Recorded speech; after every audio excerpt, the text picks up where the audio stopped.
Hello, my name is Amelia Fernandez Cardenas, and I will be performing a head, face, neck, and lymph node assessment. I have my fantastic and fabulous 86-year-old grandmother here. ¿Tú me das permiso para usarte en este video? Yes. I just ask consent if I can use her in my video and to perform my assessment. We're going to begin with the head assessment. That includes shape of the skull, as well as size, temporal area, and facial features. So, when you go to assess the head and the skull, you want to visualize it to see if it's not too big, not too small. Usually the skull is supposed to be smooth and symmetrical. I will be using my fingertips to palpate and feel and assess her skull. The reason why I'm doing this is because I will be assessing for any lumps, depressions, or protrusions. If I'm going to be looking for any protrusions, I will be assessing and using my finger pads to feel for her occipital side, her partial, and her mastoid, which is right behind her ears. I did not feel any protrusions, depressions, or lumps. Everything feels smooth. Fine. When I go to assess the temporal area, I'm going to be assessing her temporal artery. That's actually located right above her cheekbones, which is right up here. I will use both fingers to feel for it. When you go to use your fingers, try not to press too hard nor too lightly. You want to feel the pulse. Very good. Good blood flow. Next, we are going to assess the temporal mandibular joint. The reason why we are assessing that is because we want to ensure that her movements of her jaw are fine. There's no clicking or crackles, no pain or tenderness or swelling. If you want to find the temporal mandibular joint, you will put your fingers right below the temporal artery, right here. And I will ask the patient to open and close her mouth.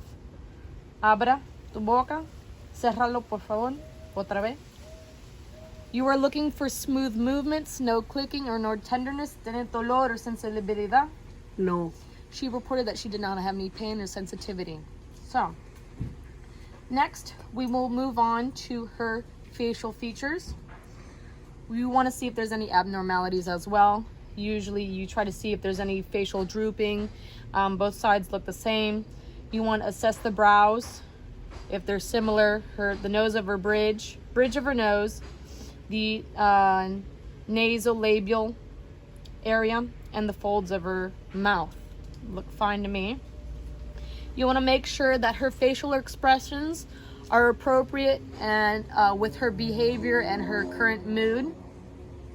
We also would like to assess any her skin, if there's any abnormality in her skin pigmentation, if her eyes are bulging out.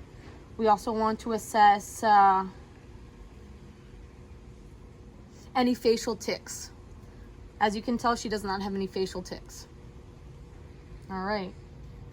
Next, we will move on to the neck.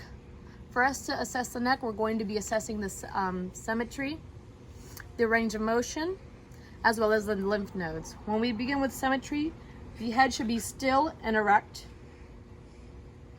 The head position, as well as the neck accessory muscles, should also be midline and center. Mira para allá, as you can tell. Usually if there's any head tilts, mira para mí. If there's any head tilt or rigid neck or head position, that usually indicates muscle spasms or arthritis. Now we're going to be assessing the range of motion. The reason we want to assess the range of motion to see if there's any limitations to those movements, if there's any pain, sensitivity. Those are the abnormalities that we're looking for. I'm also going to be assessing the strength of her neck muscles here. So, I'm going to ask my patient here to touch her chin to her chest. Tú puedes tocar tu barbilla a tu pecho, por favor. Y para arriba. Puede girar la cabeza a la derecha. Y ahora a la izquierda. Puede mirar para atrás. Y para adelante. As you can tell, these are smooth motions. There was no limitations of to these range of motions, these active motions. I'm going to assess her muscle strength now.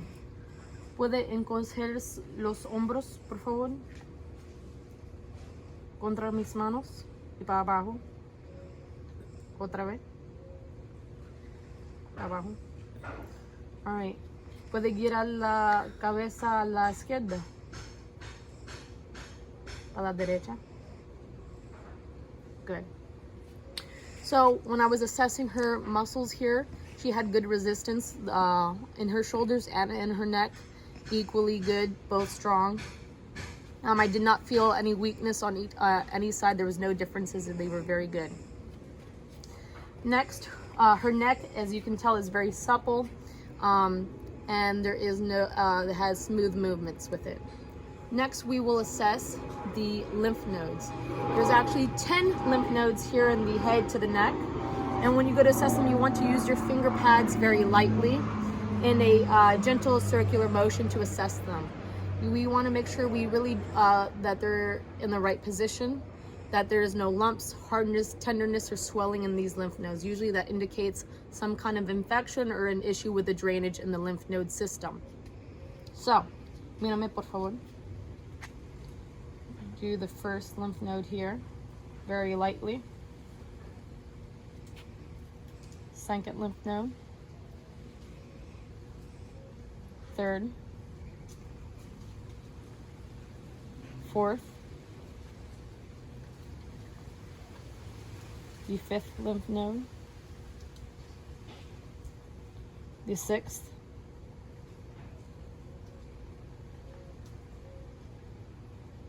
The seventh.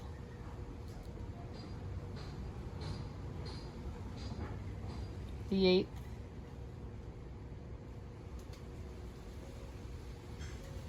The ninth. And the 10th in the subclavian area. All right. ¿Tiene dolor or sensibilidad? No. En un lugar or no? I just asked her if she had any pain or sensitivity in any of the areas that I've just palpated. She stated no. I did not feel any lumps, bumps, or inflammation of any sort, so she's cleared for that. We are now going to assess the trachea now. So when you go to assess the trachea, mira pa'lante, you want to make sure it's midline, it's not deviated to the left or right. Usually if it does, that needs to be addressed immediately. You can actually feel it with your fingers right here to make sure it's midline. It feels good. And while you're doing assessing the trachea, you can also assess the thyroid if there's any thyroid issues. Basically, when you go to assess the thyroid, you want to try to curve your fingers in between the trachea and the neck muscles here. And that's how you can feel for the thyroid. Usually if the thyroid is inflamed, you can feel it, especially if the patient takes a sip of water. And this is actually assessing it from the anterior approach. If you wanted to assess the thyroid from the posterior, you would come behind the patient and you would actually stretch the skin across the throat here to see if there's any swelling or if it's abnormally enlarged, and you see it's not, and you would assess it from here. All right. And lastly, we're going to feel the pulse in her carotid. Do not put pressure on both carotids. We don't want to give her a carotid massage. All right.